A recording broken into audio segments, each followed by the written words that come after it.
Hello everyone, welcome to Atomic English the Hindu daily vocab and editorial analysis class में आपका बहुत बहुत स्वागत है। क्लास के बेनिफिट्स फर्स्ट पोर्शन में हम कवर करेंगे वोकैब, डेली वोकैब लेंगे एडिटोरियल से और उनको बहुत तरीके से डिटेल में डिस्कस करेंगे और ये सारी की सारी वोकैब एग्जाम ओरिएंटेड रहती है। इसके बाद हम करते हैं इसका पार्ट ऑफ स्पीच आइडेंटिफिकेशन कि भाई ये जो वर्ड्स हैं ये हैं क्या, नाउन है, एडजेक्टिव हैं या फिर एडवर्ब हैं। उसके बाद हम करेंगे सिनोनिम्स, एंटोनिम्स और इसी क्लास में आपको मिल जाएंगे idioms and phrases, phrasal verbs and one word substitution. Vocab के जितने फॉर्मेट्स हो सकते हैं इस एक सिंगल क्लास में आपको मिल जाते हैं। नेक्स्ट पोर्शन में हम कवर करेंगे रीडिंग कॉम्प्रहेंशन एंड ग्रामर। इसमें हम एडिटोरियल उठाएंगे, द हिंदू से एक प्यारा सा एडिटोरियल लेंगे, उसको डिटेल में एनालाइज करेंगे जिससे आपका रीडिंग कॉम्प्रहेंशन पार्ट स्ट्रॉन्ग होगा। आगे हम करेंगे comprehension MCQs and grammar MCQs, बिल्कुल उसी फॉर्मेट पे जिसमें आपको एग्जाम में देखने को मिलते हैं, तो ये एग्जाम पॉइंट ऑफ व्यू से बहुत ही अच्छी प्रैक्टिस है।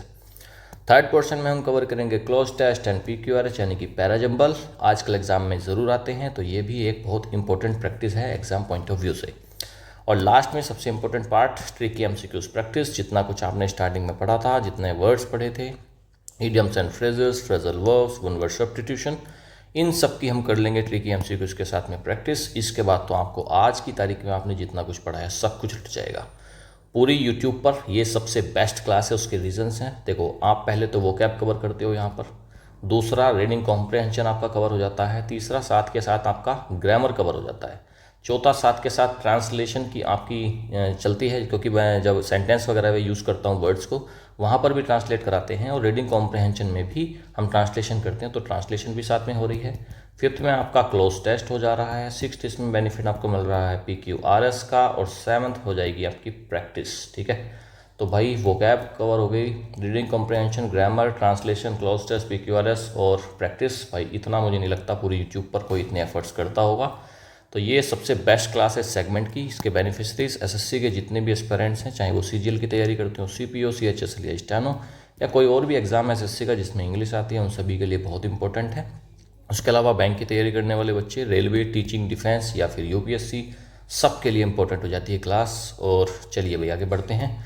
चैनल पर अगर नए हैं, चैनल को अभी तक सब्सक्राइब नहीं करा है, चैनल को सब्सक्राइब कर लेंगे, बेल आइकन को प्रेस कर लेंगे जिससे कि आपको नोटिफिकेशन टाइम पर मिलता रहे।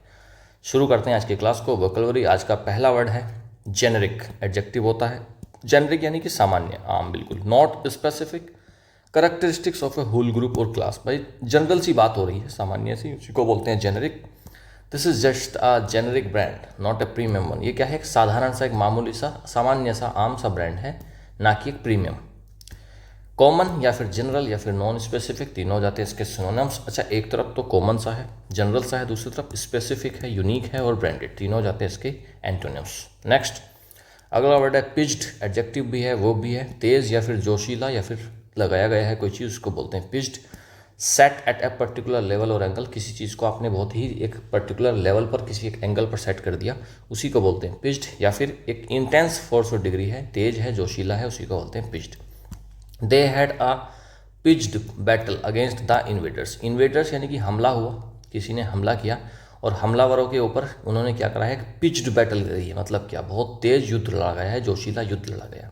इंटेंस, लेवल्ड या फिर पोजिशनड। ठीक है, इंटेंस हो गया क्या, जोशीले से मतलब हो गया यहाँ पर, और दूसरा लेवल्ड या फिर पोजिशन मतलब लगाया गया कोई चीज़। एक तरफ तो बहुत जोशीला है, तेज है, दूसरी तरफ काम, एकदम शांत है, माइल्ड है और अनप्लेज्ड है, तीनों जाते हैं इसके एंटोनिम्स। अगला वर्ड है रेजिलियंट। एडजेक्टिव होता है लचीला या फिर जल्दी सुधरने वाला। Able to recover quickly from difficulties और एडेप्ट टू चेंज। कोई चीज़ बहुत जल्दी सुधर जाएगी, बहुत जल्दी चेंज कर लेगी, अडेप्ट कर लेगी, उसी को बोलते हैं resilient. She remained resilient despite lodging her job. वो कैसी रही है, एकदम लचीली रही है अपनी जॉब को खोने के बावजूद भी। स्ट्रॉन्ग रही है, फ्लेक्सिबल और टफ, ये तीनों हो जाते हैं इसके सिनोनिम्स। एक तरफ तो बहुत स्ट्रॉन्ग है, फ्लेक्सिबल है यानी कि रेजिलियंट है, दूसरी तरफ इसका उल्टा क्या रहेगा, फ्रेजाइल, मतलब बहुत नाजुक है, वीक है और रिजिड है। इसमें से आप रिजिड को मार्क कर लेंगे और फ्रेजाइल को मार्क करेंगे।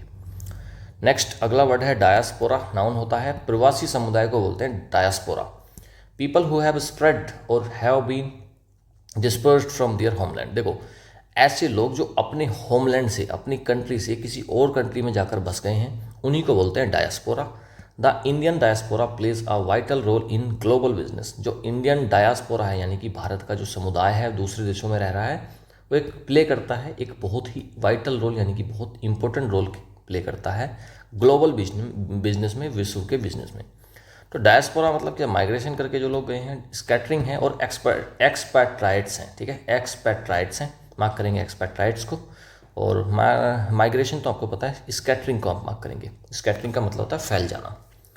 एक तरफ तो माइग्रेशन करके लोग गए हैं, स्कैटरिंग हुई है, दूसरी तरफ होमलैंड वहीं पर रुके हुए हैं और नेटिव पॉपुलेशन है। तो डायस्पोरा का उल्टा क्या हो गया, होमलैंड और नेटिव के पॉपुलेशन। नेक्स्ट अगला वर्ड है आइटिनरी। आइटिनरी नाउन होता है, यात्रा कार्यक्रम को बोलते हैं आइटिनरी। अ डिटेल्ड प्लान और रूट ऑफ अ जर्नी, किसी एक प्लान की, किसी एक रूट की डिटेल है, उसी को बोलते हैं जर्नी। कि भाई कोई यात्रा करने जा रहा है, उसकी एक पूरा प्लान, पूरा रूट, इसकी डिटेल में चीज़ें पता है, उसी को बोलते हैं आइटिनरी। और ट्रैवल आइटिनरी इंक्लूड्स 5 cities इन 10 days। हमारी जो ट्रैवल आइटिनरी है, मतलब उसकी जो डिटेल्स हैं, उसमें क्या क्या इंक्लूड है, 5 cities हैं, 10 दिन के अंदर घूमनी है। शेड्यूल बोल सकते हो, ट्रैवल प्लान बोल सकते हो, रूट बोल सकते हो। एक तरफ तो सारी चीज़ें ऑर्गेनाइजेशन के साथ में हो रही हैं, तो दूसरी तरफ इसका उल्टा क्या रहेगा, डिसऑर्गेनाइजेशन है और इम्प्रोवाइजेशन है। इम्प्रोवाइजेशन का मतलब क्या होता है कि उसी टाइम पे डिसाइड होगा कि क्या करना है, स्पॉन्टेनियसली डिसाइड करा जाएगा, ना कि पहले से कुछ प्री प्लान्ड है। तो इम्प्रोवाइजेशन को मार्क करेंगे। शेड्यूल, ट्रैवल प्लान, रूट, बाकी तो और कोई वर्ड इसमें नहीं है। चलिए अगला वर्ड देखते हैं, पाइवोट। नाउन भी है, वर्ब भी है, केंद्र बिंदु को, घूमना को बोलते हैं pivot. The central point, person और थिंग, भाई किसी चीज़ का, टू टर्न और रोटेट अराउंड अ पॉइंट, भाई किसी भी चीज़ का केंद्र बिंदु, उसको क्या बोलते हैं, पाइवोट, ठीक है। कोई पर्सन है, कोई थिंग है, कोई बहुत इंपॉर्टेंट चीज़ है, उसी को तो बोलते हैं पाइवोट। या फिर घूमना, किसी के आसपास घूमना, उसी को भी बोलते हैं pivot. Education is the pivot of national development. Education क्या है, पाइवोट है, यानी कि केंद्र बिंदु है किस चीज़ का, नेशनल डेवलपमेंट का। देश का कैसे डेवलपमेंट होगा, जब ज़्यादा से ज़्यादा लोग एजुकेट होंगे। पाइवोट मतलब क्या बोल सकते हो, हब बोल सकते हो, एक्सिस बोल सकते हो, या फिर सेंटर बोल सकते हो। एक तरफ तो हब है, यानी कि सेंटर है, दूसरी तरफ इसका उल्टा एज, बिल्कुल किनारा है। और पेरिफेरल, पेरिफेरल मतलब बाहरी चीज़ें हैं, पेरिफेरल को मार्क भी कर लो। अगला वर्ड है कंसुलेट। कंसुलेट होता है एक नाउन, वाणिज्य दूतावास को बोलते हैं कंसुलेट। द ऑफिस ऑफ ए कंसल, यानी कि कोई एक डिप्लोमेटिक रिप्रेजेंटेटिव है, यहाँ का कोई दूतावास है, उसी को बोलते हैं कंसुलेट। मतलब इंडिया का कोई वहाँ पर एम्बेसी है, एम्बेसी को ही बोलते हैं consulate. She visited the US consulate to apply for her visa. उसने क्या करा है, विजिट करा है US कंसुलेट को, यानी कि वहाँ की एम्बेसी को, to apply for her visa. Diplomatic office बोल सकते हो और एम्बेसी, ठीक है, यहाँ पर आ गया है एम्बेसी। एक तरफ तो एम्बेसी यानी कि विदेश के किसी देश का यहाँ पर ऑफिस है, या फिर हमारे देश का किसी दूसरे देश में ऑफिस है। दूसरी तरफ सिविल ऑफिस, भाई सिविल ऑफिस तो वहाँ के देश का ऑफिस है, या फिर पुलिस स्टेशन, इसके एंटोनिम्स हो जाते हैं। एंटोनिम्स इतने ज़रूरी नहीं है, आप इसका मीनिंग याद करें बस, कॉन्सुलेट यानी कि एम्बेसी। नेक्स्ट अगला वर्ड है वेटिंग। नाउन भी है, वर्ब भी है, जांच या परख को बोलते हैं वेटिंग। अ थोरो एग्जामिनेशन और एवेल्यूएशन, भाई किसी चीज़ का बहुत थोरोली, बहुत गहन तरीके से जांच करी जा रही है, एवेल्यूएशन करा जा रहा है, उसी को बोलते हैं वेटिंग करना। All candidates undergo strict waiting before selection. Selection से पहले जितने भी कैंडिडेट्स हैं उनको गुजरना पड़ता है किससे, स्ट्रिक्ट वेटिंग से, यानी कि टेस्ट से। स्क्रूटनी, बैकग्राउंड चेक और स्क्रीनिंग, तीनों हो जाते हैं इसके सिनोनिम्स। स्क्रूटनी का मतलब भी जांच होता है, ठीक है, सबका मतलब जांच से है, स्क्रीनिंग भी जांच होती है। एक तरफ तो जांच हो रही है, परख हो रही है, बहुत डिटेल में उसको एग्जामिन करा जा रहा है। दूसरी तरफ इग्नोरेंस है, ओवरलुकिंग है, नज़रअंदाज कर दिया, और नेग्लिजेंस है, तीनों जाते हैं इसके एंटोनिम्स। अगला वर्ड है सीग। नाउन भी है, वर्ब भी है। सहज परिवर्तनों का, एक स्मूथ ट्रांजिशन हो रही है from one topic to another, एक चीज़ से, भाई एक चीज़ से, ए से कोई चीज़ बी में बदल जा रही है, उसी को तो बोलते हैं सीग। तो ये जो प्रोसेस है पूरा, इसको बोलते हैं segue. The speaker segued from education to health effortlessly. Speaker था, स्पीच दे रहा था कोई, उसने क्या करा, सीख करा, चेंज हुआ। पहले उसका टॉपिक एजुकेशन था और फिर वो हेल्थ में बदल गया, मतलब एजुकेशन से शुरुआत करी और फिर वो हेल्थ की तरफ बढ़ा। तो ये जो बीच का जो चेंज है, इसी को बोलते हैं सीख करना। ट्रांजिशन, शिफ्ट या फिर फ्लो, तीनों हो जाते हैं इसके सिनोनिम्स। मार्क करेंगे ट्रांजिशन को।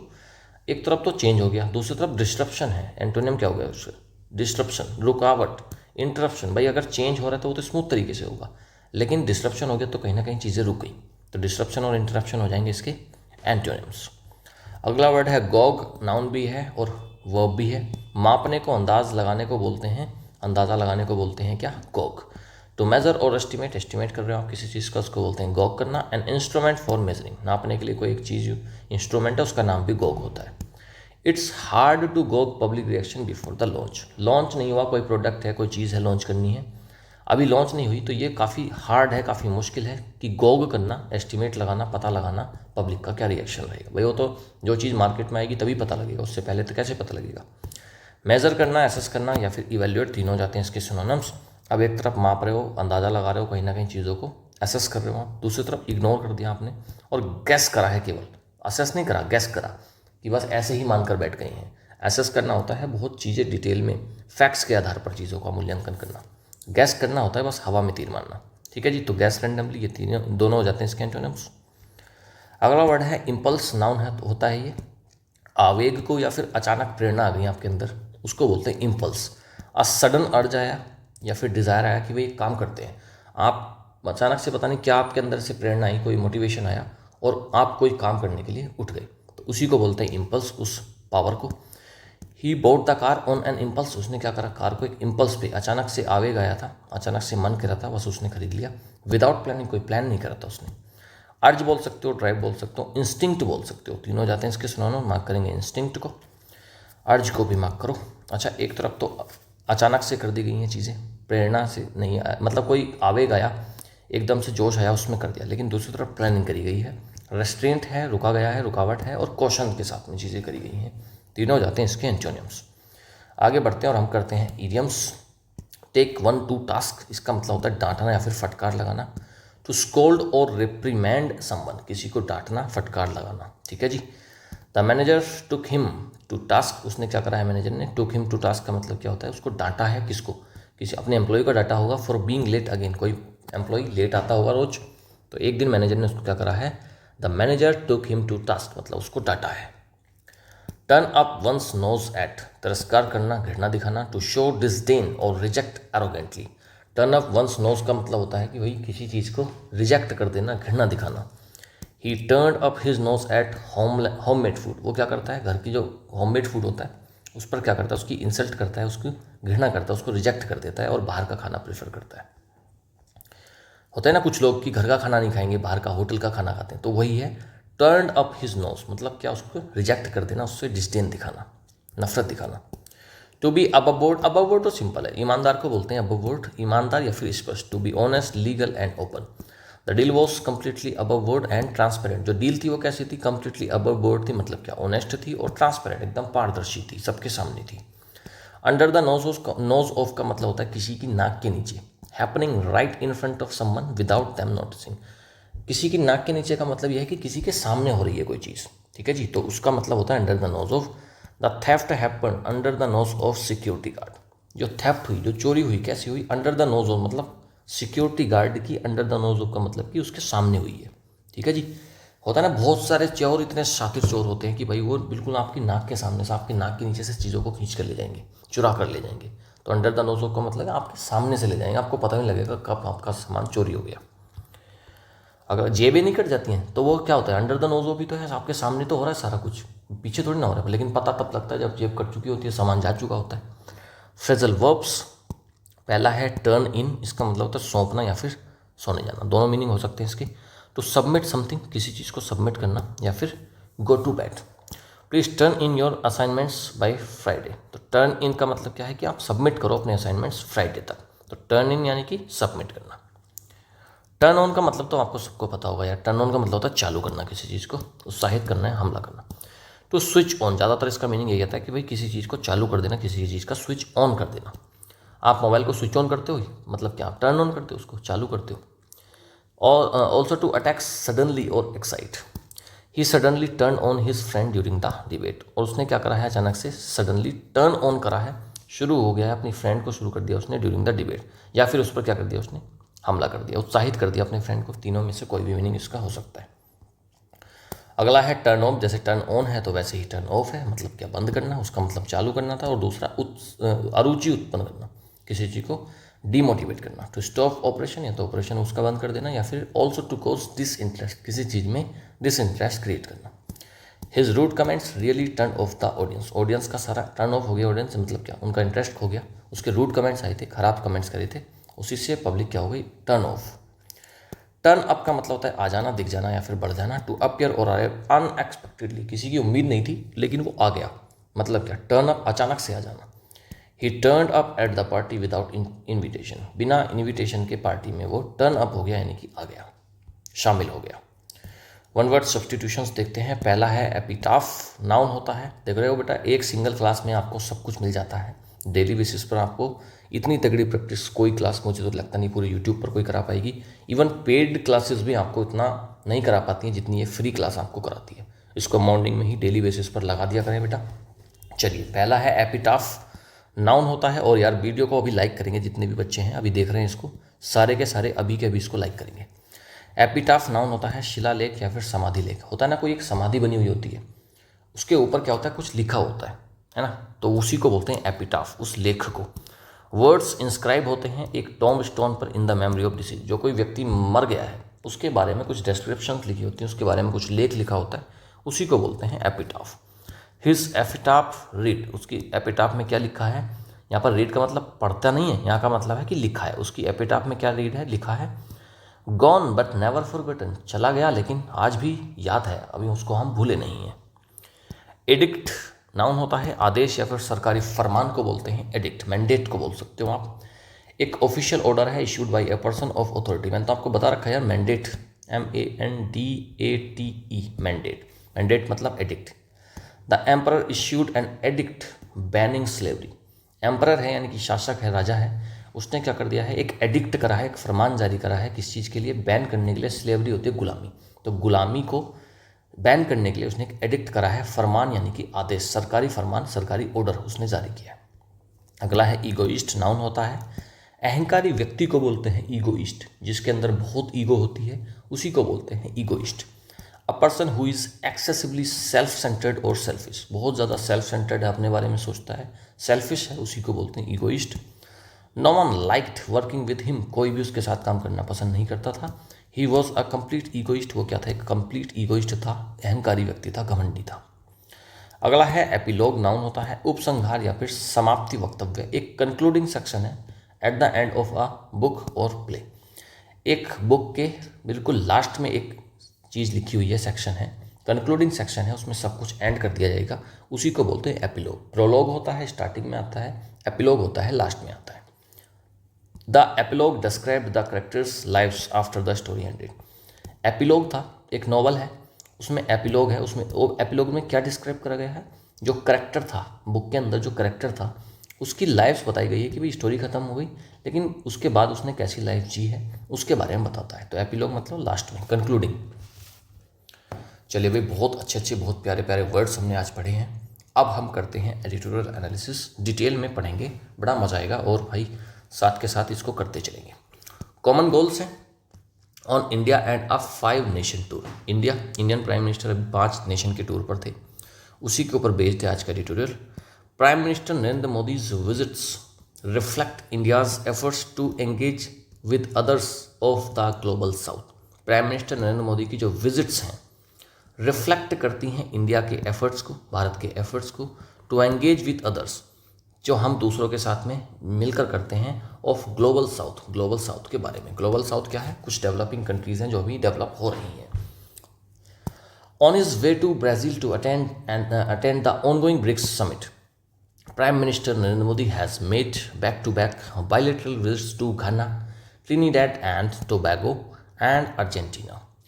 अपने रास्ते में ब्राज़ील जा रहे थे प्राइम मिनिस्टर मोदी, अटेंड करने ब्रिक्स की summit. BRICS Brazil, Russia, India, China और साउथ अफ्रीका, इन 5 देशों का एक ग्रुप है ब्रिक्स, उसका समिट है, उसका सम्मेलन हो रहा है, वहाँ जा रहे थे नरेंद्र मोदी ब्राज़ील में हो रहा है वो।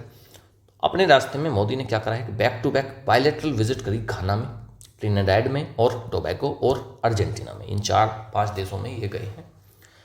Each stop was with a view to enhancing bilateral cooperation. 4 ही हुए ना ये तो, घाना, ट्रिनिडैड, टोबैगो और अर्जेंटीना, 4 हुए, 5वां कौन सा है, 5वां ब्राज़ील है।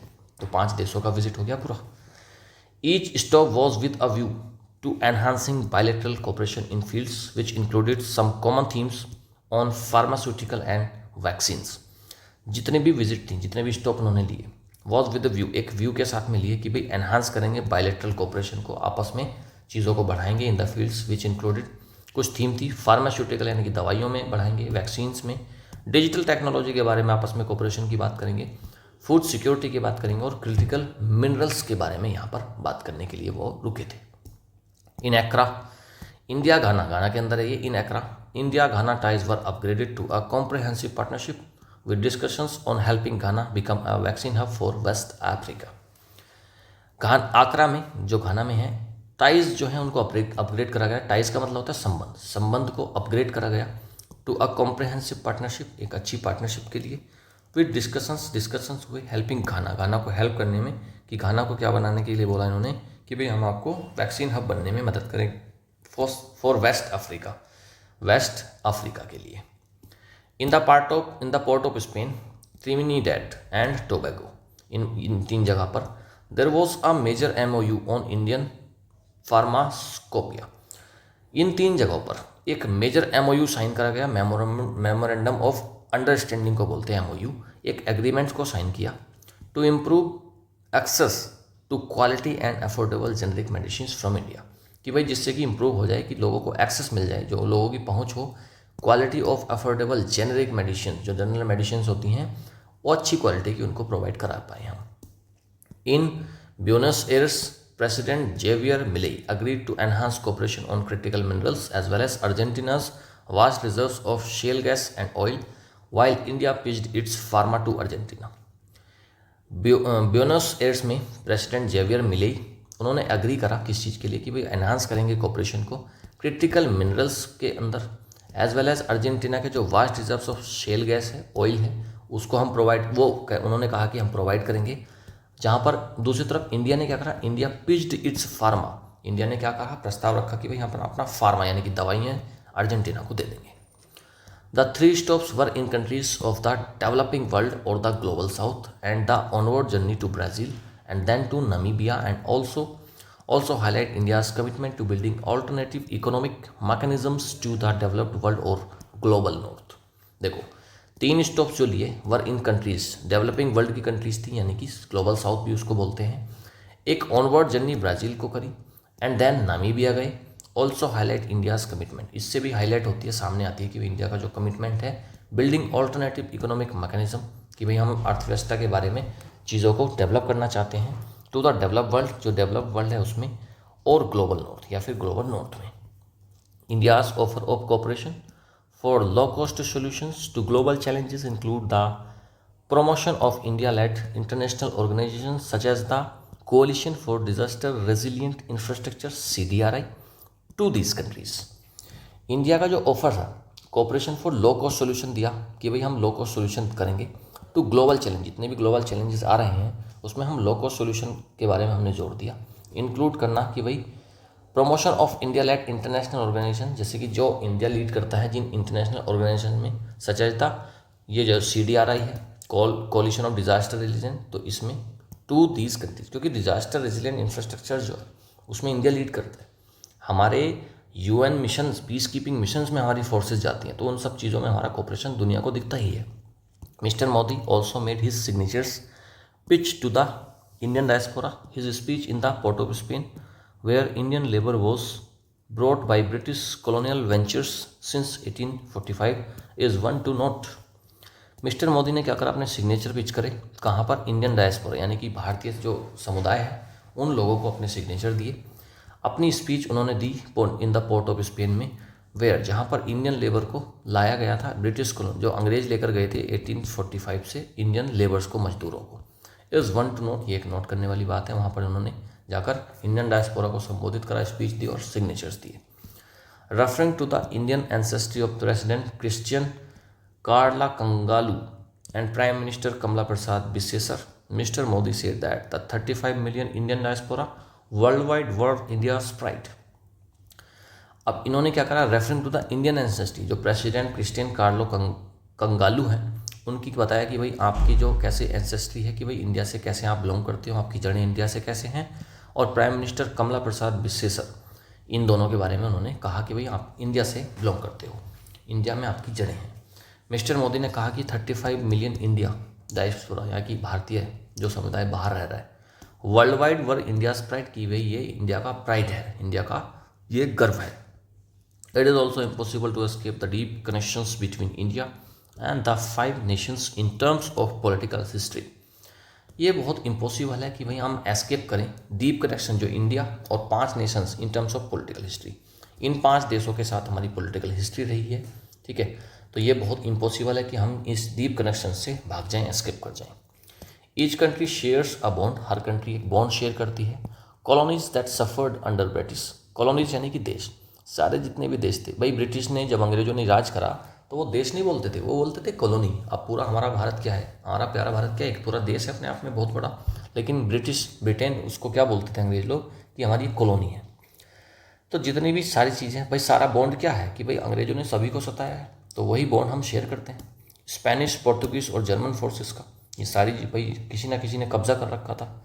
And why some of them join the non aligned movement, और ये इन सभी ने NAM नॉन अलाइन मूवमेंट भी इन्होंने ज्वाइन कर रखा है। तो कहीं ना कहीं हमारी जो चीज़ें हैं वो सेम तरीके से हमने सफ़र करी है पास्ट में, उसी का बॉन्ड हम शेयर करते हैं।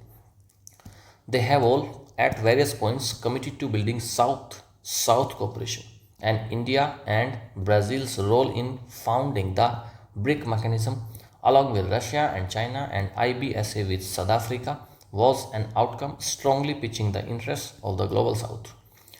They have all, इन सभी में क्या है, एक वेरियस पॉइंट्स पर क्या मिलता है, कमिटेड हैं सारे देश, बिल्डिंग साउथ कोऑपरेशन, साउथ का cooperation, and India and Brazil's role, India और ब्राज़ील का जो रोल है in founding the BRIC mechanism, ये जो ब्रिक्स को इंडिया और ब्राज़ील ने बनाया है रशिया और चाइना के साथ में, and IBSA with south Africa के साथ इंडिया ने IBSA बनाया है, वॉज एन आउटकम, ये एक आउटकम था, strongly pitching the interest of the global south, कि भाई ग्लोबल साउथ ये जो डेवलपिंग नेशंस हैं इनके इंटरेस्ट के बारे में जो हमने पिच करी हैं चीज़ें। None of the countries on the tour can be called anti-West, and New Delhi has had some differences with them over specific conflicts, Ukraine and Gaza. कोई भी कंट्री, जितने भी ये टूर हुए इनमें कोई भी कंट्री कैन बी कॉल्ड, किसी भी कंट्री को आप ये नहीं कह सकते कि भाई ये कोई भी कंट्री इनमें से एंटी वेस्ट है। और जो न्यू दिल्ली है उनके अंदर हमारे, न्यू दिल्ली मतलब क्या, इंडिया और इन देशों के बीच में कुछ मतभेद हैं, कुछ पर्टिकुलर स्पेसिफिक कन्फ्लिक्ट्स को लेकर, यूक्रेन और गाज़ा के लेकर। ये जो देश हैं ये कुछ और अपना मत रखते हैं, हमारा कुछ और मत रहता है, तो वो डिफरेंसेस हैं, बट फिर भी हम बहुत सारी चीज़ों में सेम चीज़ों को कर रहे हैं। The motivating force behind the ties, however, and consequently mister Modi's 9-day itinerary is more about a common desire to look beyond the present global order to one that is more equal, representative and sensitive to the needs of developing and underdeveloped nations. जो motivating force है ना इस ties के बीच में, ये जो देशों के बीच में संबंध है हमारे, उसके जो मोटिवेशन फोर्स है, और कंसिक्वेंटली क्या है, मिस्टर मोदी का 9 डे की इटिनरी है भाई, 9 दिन का इनका पूरा एक प्लानिंग है कि 9 दिन तक ये विजिट करेंगे। Is more about a common desire, एक कॉमन डिज़ायर से बहुत ज़्यादा है, to look beyond the present global order, कि भाई जो आज हम पूरा ग्लोबल ऑर्डर चल रहा है, वर्ल्ड में कैसे चीज़ें चल रही हैं उस चीज़ को देखना इसमें बनता है। To one that is more equal, क्योंकि बहुत इंपॉर्टेंट हो जाती हैं ये देश भी, रिप्रेजेंटेटिव्स इनका, and sensitive to the needs of developing and underdeveloped nations, और काफ़ी सेंसिटिव मुद्दे हैं जो इन मीटिंग्स में होते हैं, to the needs of developing, कि भी जो हमारी डेवलपिंग और अंडर डेवलप्ड नेशंस हैं उनकी जो ज़रूरतें हैं उनके बारे में बहुत सेंसिटिव मुद्दे यहाँ पर उठाए जाते हैं। काफ़ी प्यारा एडिटोरियल था। अब हम करते हैं comprehension MCQs। What was the primary purpose of PM Modi's recent 5-nation tour according to the editorial? Primary purpose क्या था मोदी जी की इस विजिट का? टू काउंटर वेस्टर्न अलायंस, कोई चीज़ का काउंटर तो हम नहीं करना चाह रहे थे ऐसा। To forge military alliance with African countries, नहीं है ऐसा कुछ भी। स्ट्रेंथन करना चाह रहे थे हम bilateral and south cooperation in critical sectors, या फिर हम एक्सपेंड करना चाहते थे इंडिया के इन्फ्लुएंस, नहीं इकोनॉमीज में नहीं। सी ऑप्शन इसमें एकदम करेक्ट रहेगा, सी ऑप्शन एकदम करेक्ट रहेगा। हम चाह रहे थे स्ट्रेंथन करना अपने बायलैटरल और south cooperation in critical countries, in critical sectors, C option correct है। What does the editorial emphasise, editorial किस चीज़ पर एम्फेसाइज करता है, जोर देता है, as a recurring theme across Modi's visit to Ghana, Trinidad and Tobago and Argentina. Nuclear cooperation के बारे में बात करने तो नहीं गए हैं। एक्सपोर्ट ऑफ इंडियन लेबर, नहीं, ये तो पहले हुई थी, ये तो लेबर की बात तो अंग्रेजों के समय वाली आई थी कि भाई जहाँ पर अंग्रेजों को एक्सपोर्ट करके अंग्रेज लेकर गए थे हमारे लेबर्स को एक्सपोर्ट करके। कोलैबोरेशन इन फार्मास्यूटिकल, हाँ, डिजिटल टेक और क्रिटिकल, यही चीज़ें तो दवाइयों के बारे में, डिजिटल टेक और क्रिटिकल मिनरल्स के बारे में ही तो यहाँ पर मीटिंग्स करने गए हैं मोदी जी। सी ऑप्शन करेक्ट है। How does the editorial describe India's broader diplomatic intention behind these visits? Editorial किस तरीके से डिस्क्राइब करता है डिप्लोमेटिक इंटेंशन क्या है इन दीज विजिट्स के पीछे? कॉम्पिटिटिंग विद चाइना, नहीं, कॉम्पिटिंग विद चाइना के बारे में तो कोई जिक्र इसमें नहीं आया। Promoting a new world order centred on India superiority, ऐसा कुछ नहीं है। Seeking A more equal representative global order for the global south, हाँ ये ऑप्शन करेक्ट है। यहाँ पर क्या है कि भाई एक मोर इक्वल रिप्रेजेंटेटिव ग्लोबल ऑर्डर चाह रहे हैं ग्लोबल साउथ के लिए, यानी कि जो डेवलपिंग कंट्रीज हैं उधर अफ्रीका के आसपास, उधर उन वालियों में, तो सी ऑप्शन करेक्ट है। कॉम्प्रहेंशन एमसीक्यूज आपको आइडेंटिफाई करनी है, इसमें एरर किस चीज़ की है। India's offer of cooperation for low-cost solutions to global challenges include the promotion of India-led international organizations such as the CDRI. Difficult question, ध्यान से पढ़ोगे तो समझ में आ जाएगा, वरना तो आपको पटक देगा। ठीक है जी, अगर आपने इसको ध्यान से नहीं पढ़ा तो ये आपको पटक देगा। ध्यान से पढ़ लिया तो 1 सेकंड में आपको चुटकियों में समझ में आ जाएगा कि भाई ये रहा है। चलिए स्टार्टिंग में बहुत बारीकी से पढ़िए। इंडियाज ऑफर, तो सब्जेक्ट हो गया हमारा ऑफर यानी कि singular. India's offer of cooperation for low-cost solutions to global challenges include the promotion of India's led international organizations such as the CDRI. भाई बात चल रही है ऑफर की, बाद में उसके बारे में बता दिया कि भाई कौन सा ऑफर है ऑफ कोऑपरेशन फॉर लो, इसके बारे में बताया कि भाई ग्लोबल चैलेंजेस का ये जो ऑफर दिया इंडिया ने, लेकिन सब्जेक्ट तो हमारा ऑफर ही रहेगा ना। तो सब्जेक्ट अगर सिमिलर है तो यहाँ पर इंक्लूड की जगह पर इंक्लूड्स होना चाहिए, तो यहाँ पर इंक्लूड्स होना चाहिए। सी ऑप्शन में हमारी गड़बड़ मिल जाएगी हमको। ठीक है, तो इसका ऑप्शन कौन सा हो जाएगा? सी ऑप्शन इसमें करेक्ट हो जाएगा। नेक्स्ट अगला देखते हैं, फिल इन द ब्लैंक है, करेक्ट फॉर्म ऑफ वर्ब आपको भरना है। India and Brazil dash the BRIC mechanism to advocate for the global south.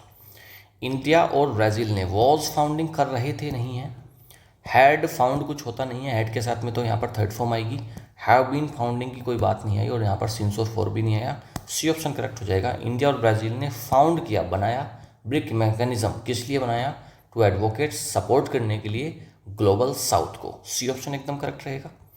Incorrect use of article या फिर प्रीपोजिशन, आपको इसमें से बताना है कि आर्टिकल गलत लगाया है या फिर preposition. In the Port of Spain, Trinidad and Tobago, there was a major MOU on Indian pharmacopoeia to improve access to quality and affordable generic medicines from the India. चलिए भाई, on Indian pharmacopoeia, ये तो ठीक है, ये तो ठीक है, इसमें तो कोई दिक्कत नहीं है। Access to quality and affordable कहाँ गया? ये रहा, to improve access to quality and affordable, ये तो ठीक है। फ्रॉम द इंडिया, ये रहा गड़बड़, ये तो ऑप्शन तो कट जाएंगे, गड़बड़ ये रही the, from the India. C option correct हो जाएगा, क्योंकि इंडिया जो है कंट्री है, इससे पहले आपको दा लगाने की ज़रूरत नहीं है, ये फालतू में दा लगा दिया, इसको आप काट देंगे, तो सी ऑप्शन एकदम करेक्ट हो जाएगा। एरर ही पूछा था, इनकरेक्ट यूज ऑफ आर्टिकल, तो आर्टिकल का गलत यूज़ कर रखा है, सी ऑप्शन एकदम करेक्ट है। आगे हम करते हैं क्लोज टेस्ट, इसको आप एक बार पढ़ लो बेटा, फिर मैं आप पे बढ़ाता हूँ, उसको करिएगा।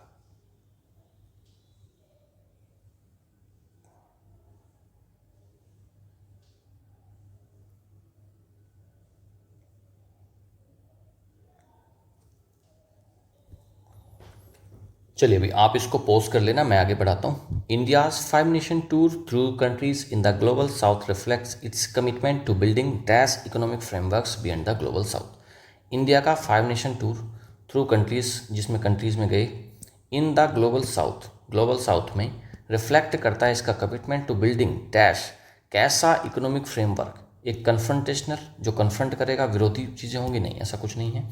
पोस्ट कॉलोनियल फ्रेमवर्क क्यों ही बनाएंगे अब इस टाइम, एक सेंट्रलाइज भी नहीं बनेगा, एक बनेगा पैरेलल, और कैसा? Beyond the global north, global north से पार एक पैरेलल हम इकोनॉमिक फ्रेमवर्क बनाएंगे, बी ऑप्शन करेक्ट है।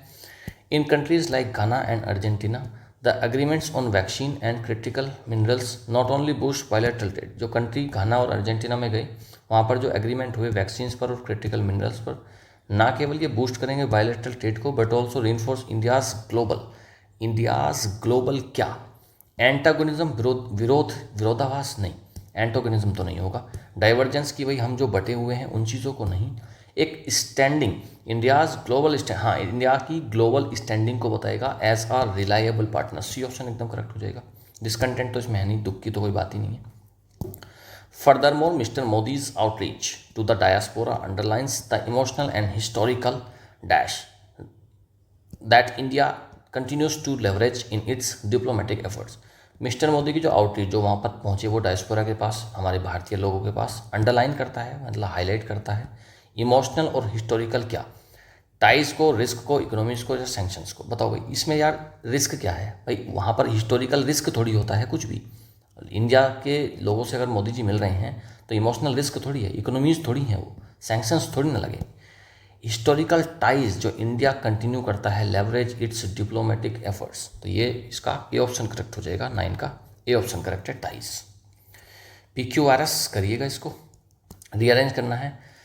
Are often founded on historical colonial experiences and aspirations for equality in global affairs, the shared interest between global south nations that shaped their present diplomatic outlook। आओ पहले पहले word से पकड़ते हैं। Are, शुरुआत कभी भी वर्ब से नहीं होगी, काटोपी। एंड से शुरुआत कभी नहीं हो सकती भाई, एंड तो कहीं ना कहीं पहले कोई बात कही होगी उसको जोड़ेंगे, तो क्यू से नहीं हो सकती, क्यू है भी नहीं। उसके अलावा दैट से नहीं हो सकती, दैट शेप्ड, किस के बारे में बात चल रही है कुछ नहीं पता चल रहा, तो फिर एस भी कट जाएगा। 2 ऑप्शन तो कट गए। अब ऑप्शन बचते हैं ए और सी। शुरुआत कहीं ना कहीं हो रही है आर से। The shared interest between global south Nations. अब आपको देखना है कि आर के बाद पी आएगा या क्यू आएगा, बस वहीं से आपका सोल्व हो जाएगा। देखो बात चल रही है शेयर्ड इंटरेस्ट की बिटवीन ग्लोबल साउथ नेशंस, ठीक है जी, between global south nations, global south nations के बीच के जो इंटरेस्ट हैं, शेयर्ड इंटरेस्ट है, उनके बारे में बात हो रही है। अगर हम यहाँ पर क्यू लगाएं तो यहाँ पर चीज़ें कहीं ना कहीं जुड़ गई, तो मतलब बात चल रही है इंटरेस्ट की and aspiration for equality in affairs, तो कहीं ना कहीं आर के बाद क्यू नहीं आएगा, क्या आएगा यहाँ पर पी आएगा। क्यों? The shared interest between global south nations are often founded, कि भाई ये जो इंटरेस्ट है ना, इनको फाउंड कैसे करा है, इनको बनाया कैसे गया है, हिस्टोरिकल और कॉलोनियल एक्सपीरियंसेस पर बनाया गया है। फिर उसके बाद ऐसा आएगा, और क्यों बनाया गया कि भाई क्या एक्सपीरियंस रहे थे, that shaped there present diplomatic outlet, जिसने शेप करा है उनके प्रेजेंट डिप्लोमेटिक आउटलेट को एंड एस्पिरेशंस को for equality in global affair. तो ए ऑप्शन इसमें एकदम करेक्ट हो जाएगा। आंसर की दी गई है नीचे, इस आंसर की को आप पीडीएफ डाउनलोड कर लेना, पीडीएफ से आपको मिल जाएगी आंसर की, टेलीग्राम पर मिलती है पीडीएफ। अब हम करते हैं सबसे इम्पोर्टेंट काम, पूरी वीडियो का सबसे important part, vocab practice with tricky MCQs. अभी आपको सब कुछ टोटल इसी क्लास में रट जाएगा। विच of the following is closest in meaning, closest का मतलब होता है सिनोनिम, जेनेरिक का सिनोनिम पूछा है, जेनेरिक का मतलब होता है कॉमन, जनरल सी बात, तो इसका A option is the correct answer. Next आगे चलते हैं, अगला है इन द फ्रेज, एक फ्रेज है अ पिच्ड बैटल, एक पिच्ड बैटल, उसमें पूछ रहा है कि भाई पिच्ड का क्या मतलब, एक पिच्ड मतलब भीषण बैटल रही होगी, प्लान्ड केयरफुली नहीं, माइल्ड एंड कंट्रोल नहीं, फियर्सली इंटेंस, फियर्सली काफ़ी खतरनाक, सी ऑप्शन करेक्ट है। पिच्ड का मतलब ही होता है फियर्स। नेक्स्ट आपको अपोजिट बताना है रेजिलिएंट का, रेजिलिएंट होता है बहुत स्ट्रॉन्ग, तो इसका उल्टा क्या बताओगे, rigid, fragile, fragile, C option correct हो जाएगा। फ्रेजाइल का मतलब होता है बहुत नाजुक, सी ऑप्शन करेक्ट है। रेजिलिएंट स्ट्रॉन्ग और फ्रेजाइल होता है नाजुक, सी ऑप्शन करेक्ट। इसमें से correct use word diaspora, diaspora क्या होता है, वहाँ का समुदाय, किसी भी देश का समुदाय। The diaspora was decorated with light, diaspora को किसने लाइट से सजा दिया, नहीं। Many in the Indian diaspora celebrated Diwali abroad, B option एकदम करेक्ट है। बहुत सारे इंडियन डायस्पोरा के लोग क्या करते हैं, सेलिब्रेट करते हैं दिवाली को, ठीक है जी। He bought the diaspora for temple के लिए, डायस्पोरा कौन खरीद लेगा, डायस्पोरा फ्लू इन फॉर्मेशन, नहीं उड़ थोड़ी गया ये। व्हाट इज इटिनरी, इटिनरी पूछ रहे हैं भाई क्या मतलब है, इटिनरी का मतलब होता है ट्रैवल प्लान, सी ऑप्शन एकदम करेक्ट रहेगा। Next which of the following best represents the metaphorical meaning pivot का, एक फास्ट मूविंग ऑब्जेक्ट है, एक इजेंशियल सेंटर, पाइवोट का मतलब होता है बहुत केंद्र बिंदु किसी चीज़ का, तो बी ऑप्शन ही करेक्ट हो जाएगा कि भाई ये किसी एक चीज़ का सेंटर और टर्निंग पॉइंट है, बी ऑप्शन एकदम करेक्ट है। If someone is visiting a foreign diplomatic office for visa services, they are most likely going to, एक डिप्लोमेटिक ऑफिस है, फॉरेन ऑफिस है, उसमें जा रहे हैं वीज़ा सर्विस के लिए, यानी कि एम्बेसी जा रहे होंगे कहीं ना कहीं, पोस्ट ऑफिस में थोड़ी जाओगे आप वीज़ा को सरवाने, कॉन्सुलेट को बोलते हैं एम्बेसी, बी ऑप्शन करेक्ट हो जाएगा। या नोटरी ऑफिस में नहीं जाते हम, चैम्बर ऑफ कॉमर्स में नहीं जाते, वीज़ा कहाँ पर होता है, कॉन्सुलेट में, एम्बेसी में जाकर उसको रिन्यू करा जाता है, बी ऑप्शन करेक्ट है। अगला है waiting a candidate means. Waiting का मतलब पूछ रहे कि भाई वेटिंग का क्या मतलब है। वेटिंग का मतलब बताइएगा। रिजेक्ट करना नहीं, ट्रेनिंग देना नहीं, इन्वेस्टिगेट करना और इवेल्युएट करना them thoroughly. C option correct हो जाएगा। वेटिंग का मतलब ही होता है investigating. Next, which of the following best describe segue. Segue का मीनिंग पूछ रहा है कि म्यूजिकल इंस्ट्रूमेंट को सीग बोलोगे, चेंज को बोलते हैं ना सीग। तो एक ट्रांसपोर्ट व्हीकल नहीं, दोनों ऑप्शन गलत है। एक स्मूथ ट्रांजिशन हो रहा है, एक चेंज आ रहा है, उसी को बोलते हैं सीग। सी ऑप्शन करेक्ट है। गोग का मतलब पूछ रहा है पब्लिक सेंटीमेंट में इन्फ्लुएंस करना, मेजर करना, इग्नोर करना या फिर एनकरेज करना। देखो गोग का मतलब होता है नापना, किसी चीज़ को मापना। बी ऑप्शन एकदम करेक्ट है। मेजर करना यानी कि गोग करना, पर पब्लिक सेंटीमेंट को पहले से ही भाप लेना। बी ऑप्शन करेक्ट है। An impulse purchase refers to something broad. Impulse का मतलब होता है आवेश में, जोश में, वेग में, ठीक है। एक विद ग्रेट प्लानिंग के साथ में तो नहीं करा गया। आफ्टर फाइनेंशियल एडवाइस के बाद नहीं करा गया। सडनली और विदाउट थॉट, बिना सोचे समझे परचेज कर ली, उसी को बोलते हैं इम्पल्स परचेज। सी ऑप्शन एकदम करेक्ट है। अगर कोई teacher takes a student to task, takes to task का मतलब होता है डांटना। तो एनकरेज नहीं कर रहा, प्रेज नहीं कर रहा, स्कोल्ड कर रहा है, उसको डांट रहा है। तो अगर एक टीचर ने क्या करा है, takes a student to task मतलब डांटा है बच्चे को। What is the student most likely experiencing, तो डांट दिया गया, उसको क्रिटिसिज्म झेल रहा है। सी ऑप्शन एकदम करेक्ट रहेगा। If someone turns up their nose मतलब क्या करेंगे, एट समथिंग व्हाट। तो भाई अगर आप नाक अड़ा रहे हो तो कहीं ना कहीं आप क्या कर रहे हो। Sorry, turn up their knows का मतलब होता है, ये तो उल्टा है। टर्न अप देयर नोज का मतलब होता है किसी चीज़ को रिजेक्ट करना। एक्सेप्ट नहीं कर रहे हो आप, प्रेज नहीं कर रहे हो, लुकिंग एज इट सस्पिशियसली नहीं, रिजेक्ट कर रहे हो और आप उससे नफरत दिखा रहे हो। डी ऑप्शन एकदम करेक्ट रहेगा 13 का। Next, a transaction that is above board. Above board का मतलब होता है एकदम ऑनेस्ट, सस्पिशियस नहीं है, इलीगल नहीं है, कंप्लीटली ऑनेस्ट है और लीगल है। सी ऑप्शन एकदम करेक्ट हो जाएगा। ऐसी ट्रांजैक्शन है जो अबव बोर्ड है, मतलब ऑनेस्ट है और लीगल है। सी ऑप्शन करेक्ट है। फ्रेज है under the nose of the police, police की नाक के नीचे मतलब पुलिस के सामने से। In cooperation with the police तो नहीं है, सीक्रेटली तो है नहीं, happening right in front without being noticed. C option correct है, बिल्कुल पुलिस के सामने हो रहा है ये काम। तो 15 का सी ऑप्शन करेक्ट है। अगर एक student, if a student turns in a project, तो टर्न इन करता है तो मतलब हाइड तो नहीं करता, रिटर्न नहीं करता। टर्न इन का मतलब होता है सबमिट करना। सी ऑप्शन करेक्ट हो जाएगा 16 का। इन अ हीटेड डिस्कशन, एक हीटेड डिस्कशन है। If a person suddenly turns on, अगर कोई व्यक्ति टर्न ऑन हो जाता है तो वो क्या करता है, सपोर्ट करता है, बिट्रे कर देता है या अटैक कर देता है वर्बली, कंग्रेचुलेट करता है या फिर इग्नोर करता है। 17 का बी ऑप्शन करेक्ट हो जाएगा। टर्न ऑन का मतलब अटैक करना भी होता है, तो बी ऑप्शन इसमें करेक्ट रहेगा। विच of the following would turn off an audience. Audience turn off हो गई मतलब उसका इंटरेस्ट खत्म हो गया। गुड स्टोरी टेलिंग तो नहीं हो भाई, अगर गुड स्टोरी टेलिंग रही होगी तो ऑडियंस तो टर्न ऑन होगी। रूड रिमार्क्स, हाँ रूड रिमार्क्स से हो सकता है। क्लियर लैंग्वेज से टर्न ऑफ नहीं हो सकती, पॉजिटिव एटीट्यूड से नहीं हो सकती। रूड रिमार्क्स अगर किसी ने करे हैं तो वहाँ पर ऑडियंस हो जाएगी टर्न ऑफ, यानी कि डीमोटिवेट हो जाएगा, उसका इंटरेस्ट खो जाएगा। बी ऑप्शन करेक्ट है। अगर if someone turns off in at an event uninvited, turn up का मतलब होता है अचानक से आ जाना, कैंसिल नहीं कर दिया उसने, होस्ट नहीं करा, अपियर करा उसने अनएक्सपेक्टेडली, उसकी उम्मीद नहीं थी लेकिन वो अपियर हो गया, वहाँ पर पहुँच गया। सी ऑप्शन करेक्ट है। What would you most likely find written in an epitaph. Epitaph में आप क्या मिलता है आपको, एक वार्निंग मिलती है नहीं, सेलिब्रेशन शेड्यूल मिलता नहीं। एपिटाफ में आपको मिलते हैं किसी डेड व्यक्ति की मेमोरी में, वही जो मकबरा होता है, जो समाधि होती है, उसके ऊपर कुछ लेख लिखा रहता है, उसी को बोलते हैं एपिटाफ। सी ऑप्शन एकदम करेक्ट हो जाएगा। Which of this define addict. Addict का मतलब क्या था, एक तो फरमान होता है ना, एक ऑर्डर, एक लीगल लूप होल तो है नहीं, एक सीक्रेट विस्पर भी नहीं है, एक ऑफिशियल ऑर्डर है। सी ऑप्शन एकदम करेक्ट हो जाएगा। एडिक्ट का मतलब ही होता है एक official order. C option correct है। Who among the following is likely to be labelled as an egoist. Egoist किसको बोलोगे आप, एक टीम प्लेयर नहीं, एक हम्बल हेल्पर है तो उसको ईगोइस्ट तो नहीं बोल सकते। एक सेल्फ सेंटर्ड पर्सन है, अपने बारे में सोचता है, ईगोइस्ट है। सी ऑप्शन करेक्ट हो जाएगा, इसका सी ऑप्शन करेक्ट हो जाएगा। An epilogue in a novel usually appears. Epilogue का मतलब क्या होता है, जो लास्ट में लिखी होती है कोई चीज़, कंक्लूडिंग पार्ट। बिफोर तो नहीं होता चैप्टर से, आफ्टर द फाइनल चैप्टर हो सकता है, बिटवीन भी नहीं होता, इंट्रोडक्शन मिनी स्टोरी के बीच में भी नहीं होता, टाइटल पेज भी नहीं है। बी ऑप्शन एकदम करेक्ट हो जाएगा, after the final chapter. Final chapter के बाद जब एक नॉवल में कोई एक लेख आता है उसी को बोलते हैं एपिलॉग। कंप्लीट हो गए हैं। ओके, नीचे आपको आंसर की मिल जाएगी पीडीएफ से। आज कितने क्वेश्चंस थे, 23। बेटा 10 क्वेश्चन तो ऊपर थे जो ग्रामर के, कॉम्प्रिहेंशन के, क्लोज टेस्ट और PQRS के थे, और 23 थे यहाँ पर। 10 में से अगर आप 6+ स्कोर है तो बहुत अच्छे। इनको अटैम्प्ट करना, PDF डाउनलोड करना टेलीग्राम से, और PDF से इन क्वेश्चंस को अटैम्प्ट करना। 10 में से 6+ अगर आपके मार्क्स आ रहे हैं तो बहुत अच्छे, आप प्रोग्रेस कर रहे हो।